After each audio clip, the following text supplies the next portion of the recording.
when my first escrow office win, and she called me for $250, right, signing, I flipped that and I called up one of my sorority sisters. If someone knows what they want and they know that you have it, then what's left to agree upon? When can you come? That's the question I want to hear. Let's talk about notary. I'll give an example of what that looks like in the notary. Fascinating. Something special for a group of people. But anyway, thank you. Listen, my name is Tekk Amaku. I go by Tekk. That's my nickname, right? And I have a very interesting story. It may not be unlike anyone else's, but I actually do still work. I have a not full-time job. I actually work part-time because I work in pediatric orthopedics, sports medicine, right? And here in California, the schools are still closed and the sports are canceled still. It's unlike anywhere else in the country, a couple places here and there. But might have to speak up a little bit louder, Tekk. Okay. Yeah, let me know if you can hear me. My volume is okay.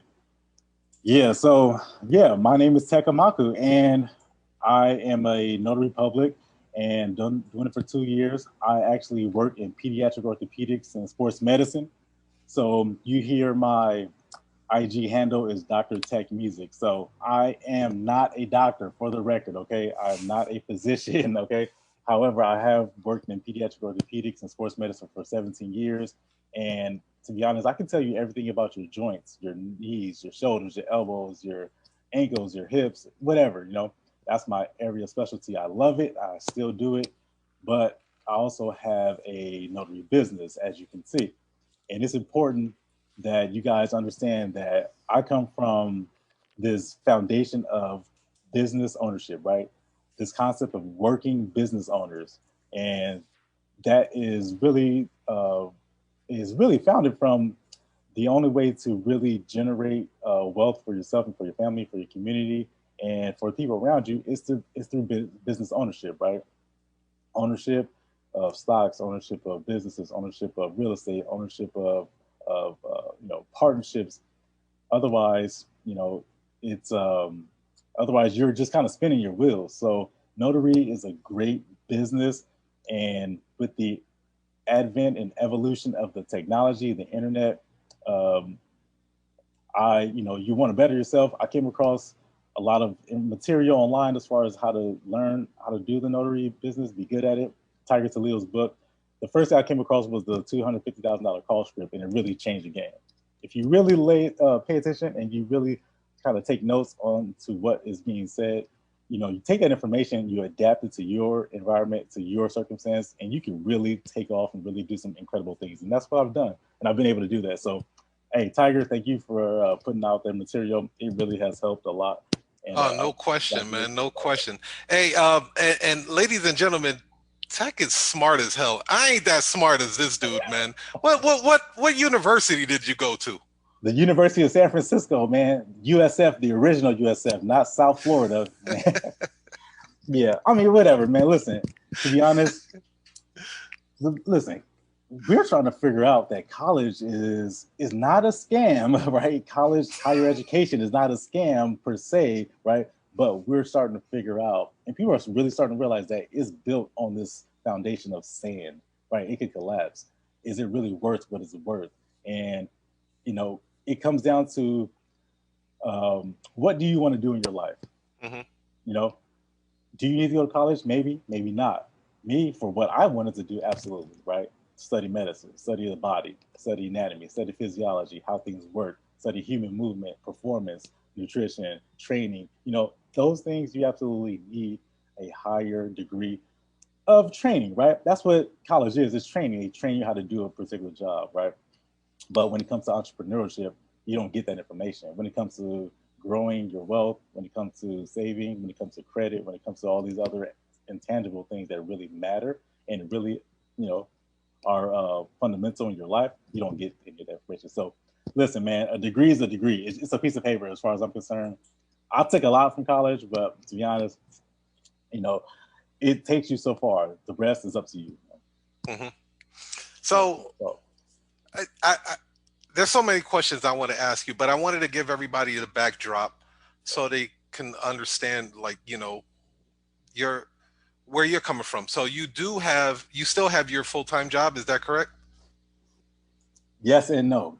Yes, Okay. because technically, yes, I do still have it because I haven't been like fired or anything. But like I said, lockdown, pandemic, shelter in place, all these things have disrupted how sports are being played and how schools are being attended. So as a result, yeah, I still have it, and I still do it. But it's the circumstances have changed, right? So let me ask you this: why did you get into the notary business out of all businesses, right? I mean, let's be honest, the notary business flies under the radar. A lot of people don't know about it, especially when it comes to traveling notaries. How'd you get into this business? That's a good question, but it's pretty simple.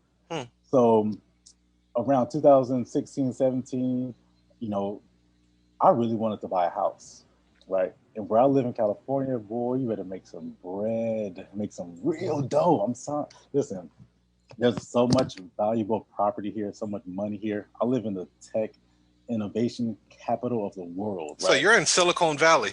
This is Silicon Valley, man. That's home crazy. of Facebook, home of Twitter, home of Dropbox, home of Salesforce, home of Oracle.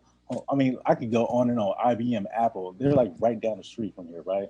And in order to do this, listen, do you need a lot of money? No, you don't necessarily, but you need to understand how the game is played. And business ownership is a large part of that game, right?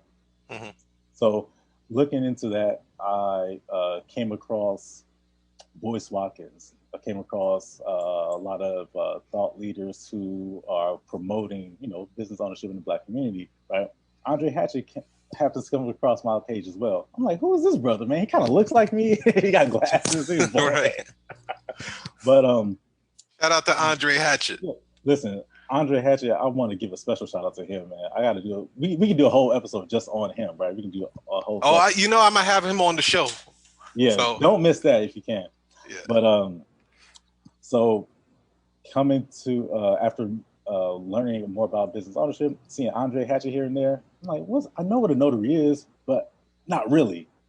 You understand what I'm saying? I know what a notary is, but not really. I didn't know the depth and the history of notary, and I've come to learn about it. But funny story, at Afrotech, if you're familiar with Afrotech, is a big. No, I never heard of that. Yeah, it's a big conference for Black tech people. People work in tech. Okay.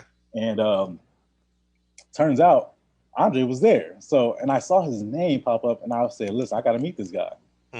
Got to meet this guy."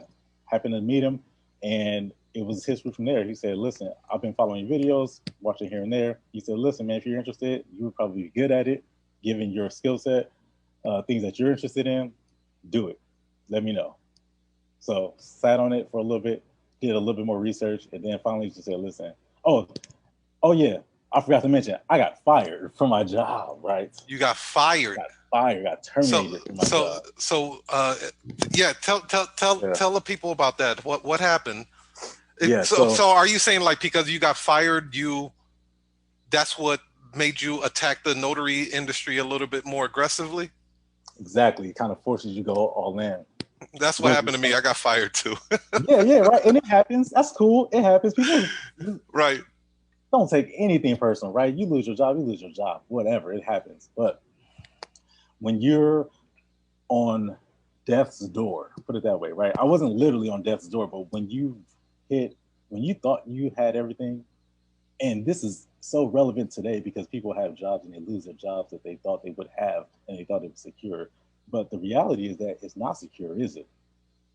Is it, right? It's not, right? If you don't own that job, you don't own that company. If you're not the CEO, if you're not in that executive suite, you're not one of the top 5 people in that company, you can lose your job at any time. You really could, right? And that happened to me. Listen, I'm a damn good athletic trainer, right? That's my profession. I'm damn good at it. I got 2 degrees, got all this advanced training, got all these national certifications. There's about 30,000 athletic trainers in the country. Of that 30,000, 130 have the certification I have. So very select few people. So I was good at the job. And plus I walked into another job like 2 weeks later, no problem. But nonetheless, I was terminated, right? And that's a whole nother subject as well. So Right. that forced me, new house, new wife, got cars, got stuff to pay for, that forced me to. That pressure is real. That pressure is real, and you will respond, and you better respond, right? You should respond. Yeah, it's sink or swim, right? And it's pressure can make a diamond or it could bust a pipe, man. So it's like, how do you handle pressure? You can't run away from it, right? And some people need that. Some people need to, listen, a lot of people's lives, I ain't gonna say, I don't know anything about anybody's personal life here, but listen, man, we got some easy lives, right? And again, this is all relative, right, to what people are going through. But sometimes that level of comfort is what's holding a lot of people back. And when you are faced against, listen, man, I was driving Lyft.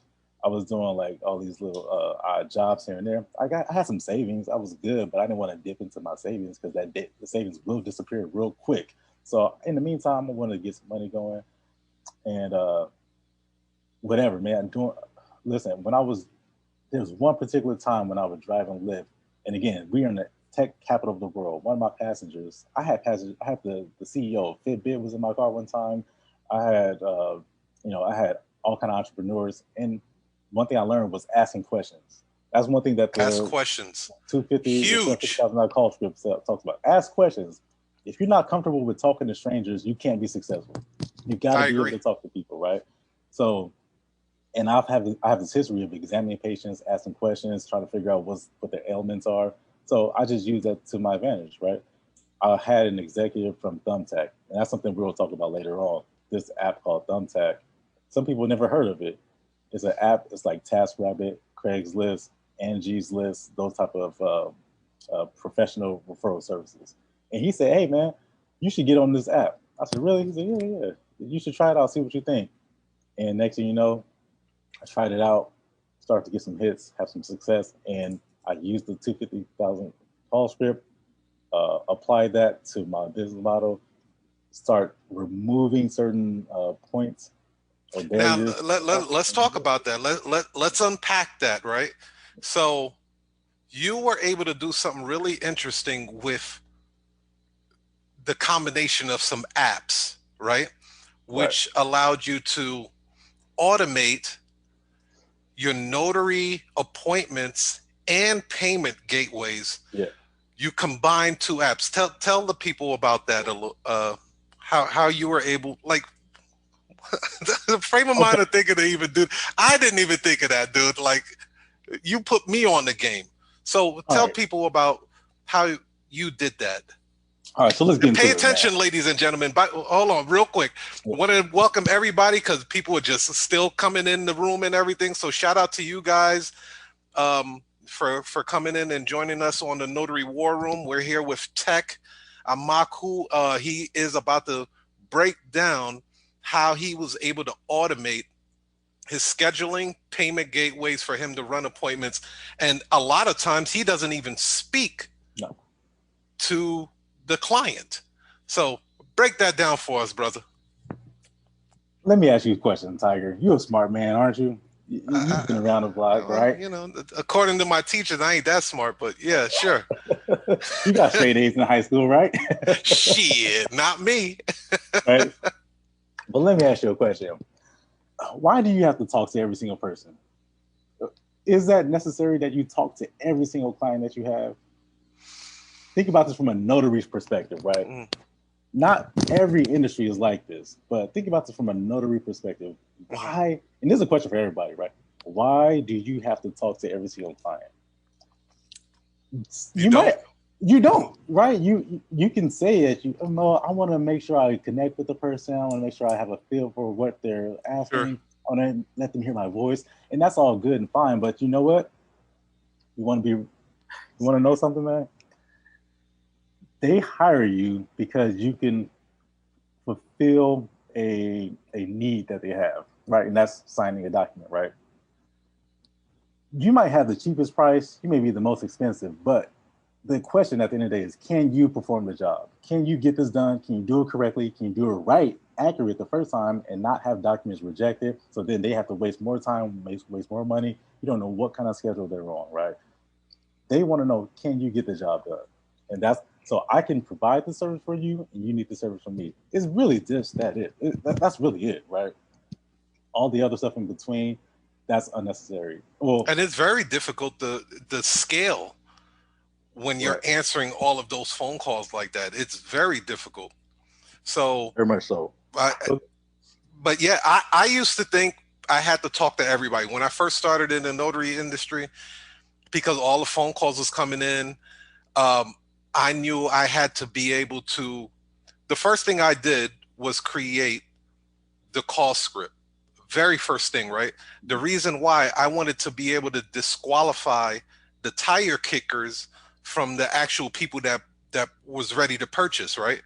You could waste your time with a lot of tire kickers. They're asking you a million questions and they have no damn intentions of purchasing your product or service, right? And then let's be honest, ladies and gentlemen, there are notaries that are calling you trying to infiltrate your system and your business. Let's be honest here. Let's keep it 100 grand in the hand. They're taking notes on you, man. Hell yeah. They want to say, okay. How much is this person charging? Yeah, that's okay. So 100%, right? So as far as people calling me, so the tire kickers, right? Eliminate those people, right? Don't entertain those people because although, and they slip through the cracks here and there, but although, they obviously have a need as well, but you're exactly what you said, you're wasting time. If someone knows what they want and they know that you have it, then what's left to agree upon? Really? Just the time, really. Mm-hmm. When can you come? That's the question I want to hear. What time can you be here? So this is what I did. So I had my first, before I read your book, and this is a shout out, this is a credit directly to you, to be perfectly honest. I'll keep that 100%. My process was very sloppy. It was very unorganized.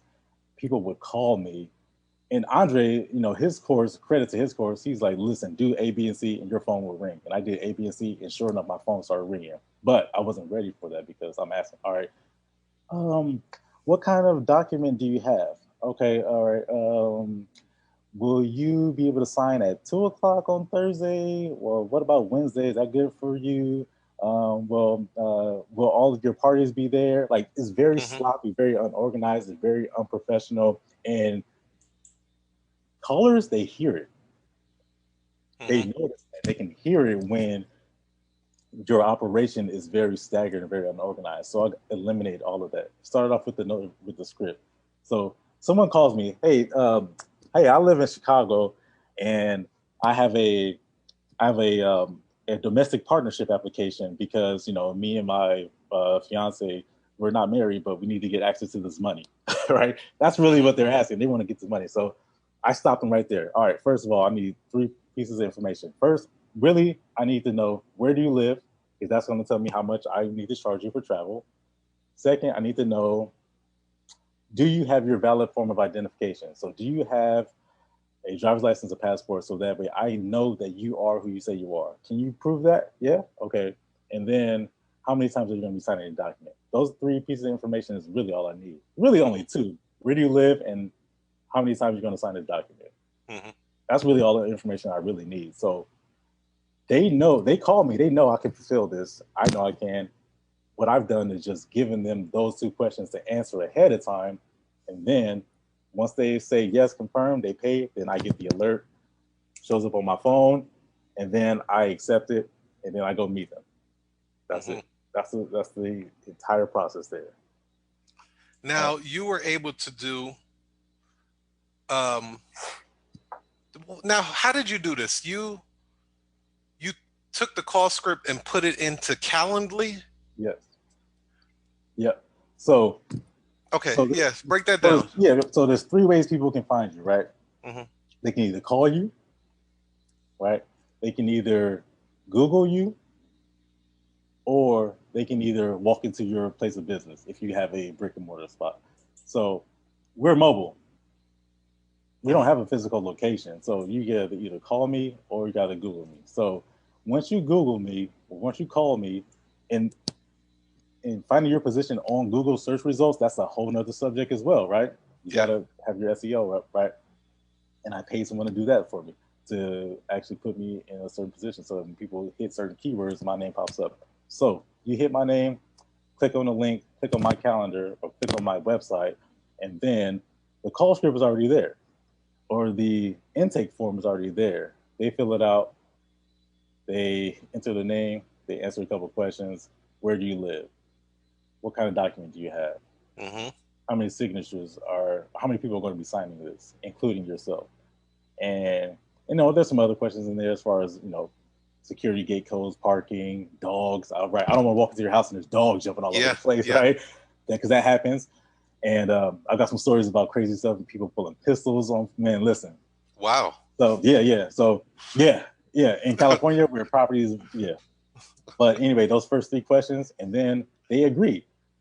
Now, a question that I get all the time is, how do you price it, right? How do you determine what the cost is, right? And that's going to be up to you. I can't tell you what the price of services is, but I want to tell you that if you are willing to go into a house that you don't know who lives there, you don't know what's in there, consider your safety. You want to go there at 8 o'clock at night or 10 o'clock in the morning. You have to cross a bridge. You have to park. How much is your time worth? How much is that hour or that 30 minutes of your time worth? And then you set the price. So some people don't know how to figure that out. How do you figure out what my time is worth?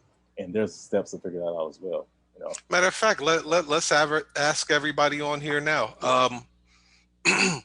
Who on here on this Notary War Room is brand new to the game? Type in 1 if you're brand new to the game. If like you've never notarized not one piece of paper yet. Type in 1.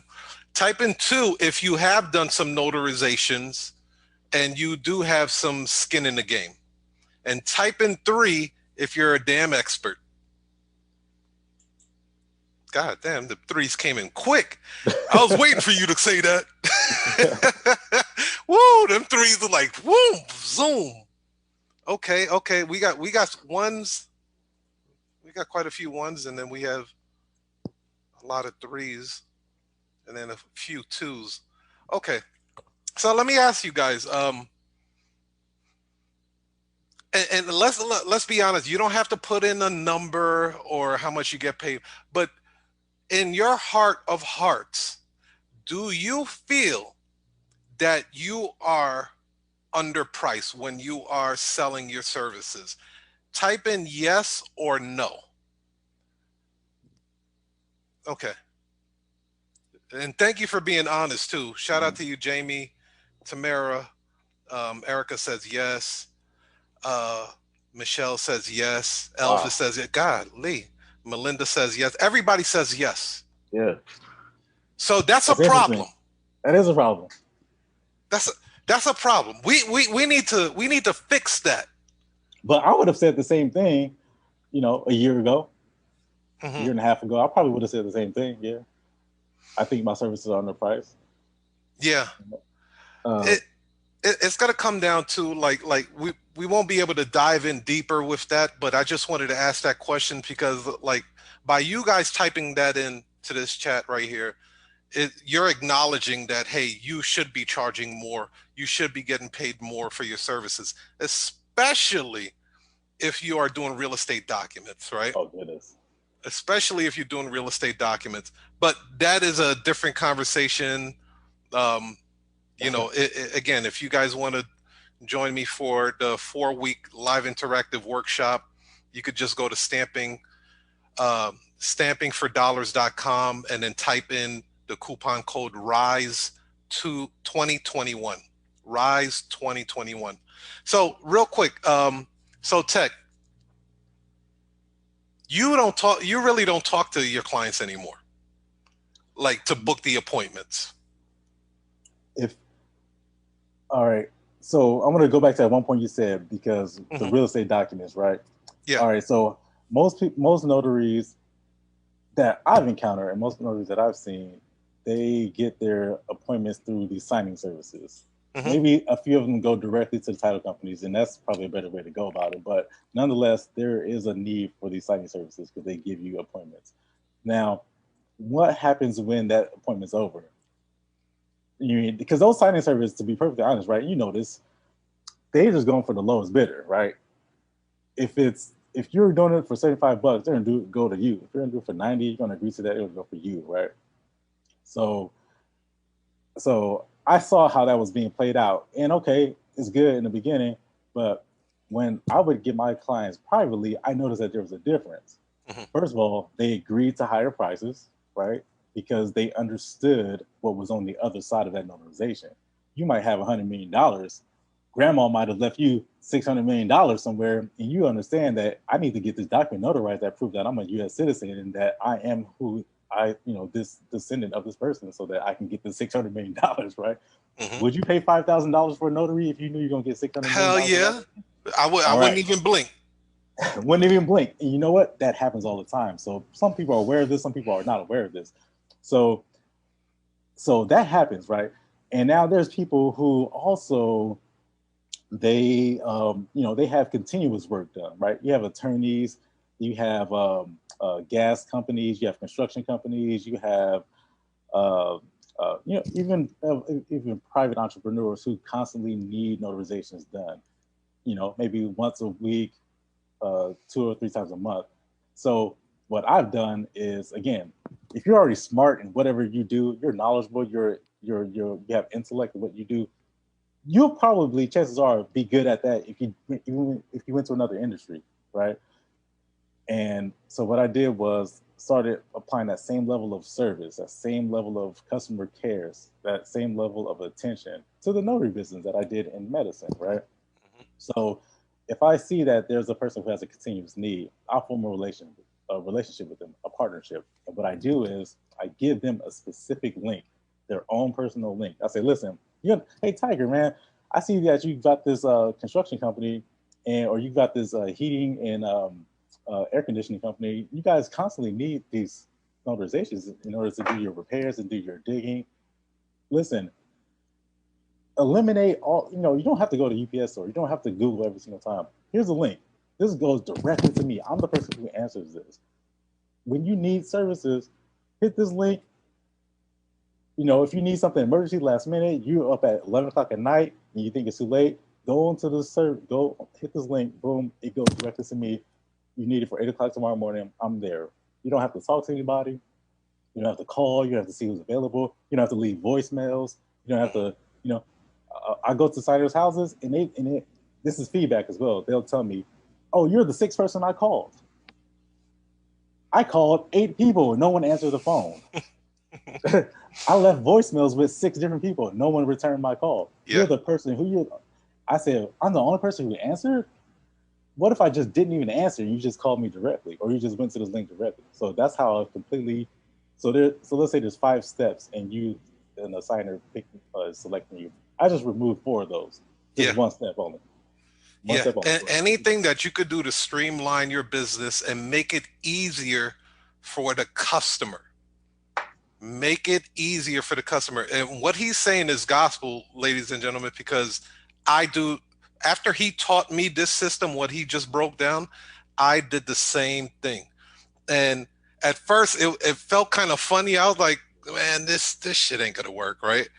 And I was like, it's probably just working in California, right?